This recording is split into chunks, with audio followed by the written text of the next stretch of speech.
কাঁঠাল বীজ দিয়ে একটা দারুণ টেস্টি তরকারি আজ আমি আপনাদের সঙ্গে শেয়ার করব, যেটা ভাত রুটি দুটো দিয়ে কিন্তু খুব সুন্দর খেতে লাগে। তার জন্য এখানে একদম টাটকা কাঁঠাল বীজ নিয়ে নিয়েছি। কাঁঠাল বীজটাকে আমি ধুয়ে আর এইরকম সরু সরু করে কেটে নিয়েছি।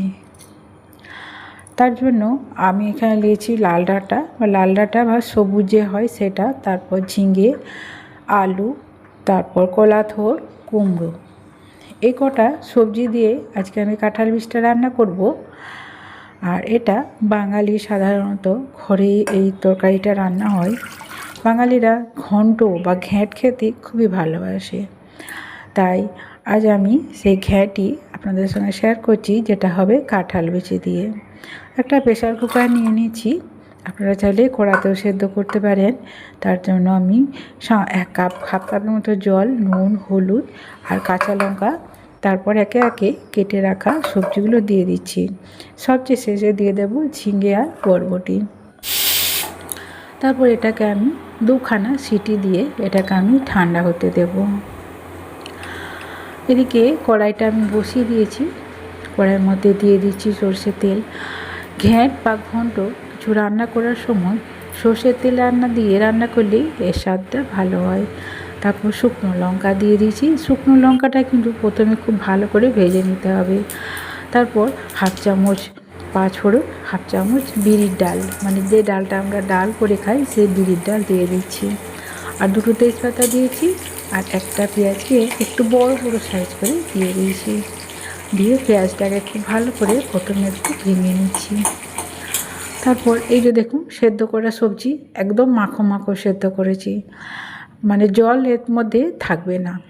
আচ্ছা, তেলের মধ্যে জিরে, ধনে আর সামান্য চিনি আর হলুদ সবই হাফ চামচ করে নিয়ে নিয়েছি।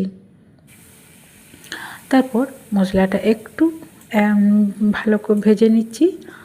1 মিনিট বা 30 সেকেন্ড এটা নিয়ে নিলেই হবে। তারপর দিয়ে দিচ্ছি হিং। এই হিংটা কিন্তু খুব ভালো। তারপর দিয়ে দিচ্ছি আদা বাটা। তারপর আমি সবজিটাকে ঢেলে দিচ্ছি।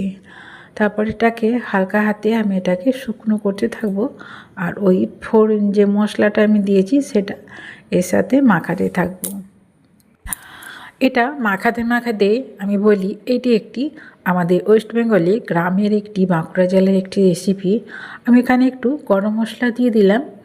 তারপর এটাকে আমি ভালো করে মিশিয়ে নেব আর এটা শুকনো শুকনো করে নেব। যেসব বন্ধুরা আমার এই ভিডিওটি দেখছেন তাদের যদি আমার রান্নাটি ভালো লাগে অবশ্যই একবার বাড়িতে বানিয়ে খেয়ে দেখবেন। আর হ্যাঁ, আমার চ্যানেলটাকে যদি সাবস্ক্রাইব করে না থাকেন তাহলে সাবস্ক্রাইব করে দিতে ভুলবেন না যেন। আর আপনাদের একটা সুন্দর মতামত কমেন্ট বক্সে রেখে যাবেন। আর এই যে দেখুন, এই স্ট্রাকচারটা কত সুন্দর হয়েছে। আর এরকম একটা সবজির মধ্যে আপনি সব কিছু প্রোটিন, ভিটামিন, আয়রন, B12 যা যা দরকার সব কিছু এই একটা ঘ্যাঁটের মধ্যে আপনারা পেয়ে যাবেন। তা আজ তাহলে এই পর্যন্তই। যেসব বন্ধুরা আমার এই ভিডিওটি দেখছে তাদেরকে জানাই অসংখ্য ধন্যবাদ। আর হ্যাঁ, দেখুন কতটা লোভনীয় হয়েছে আর দেখতে কতটা টেম্পটিং হয়েছে।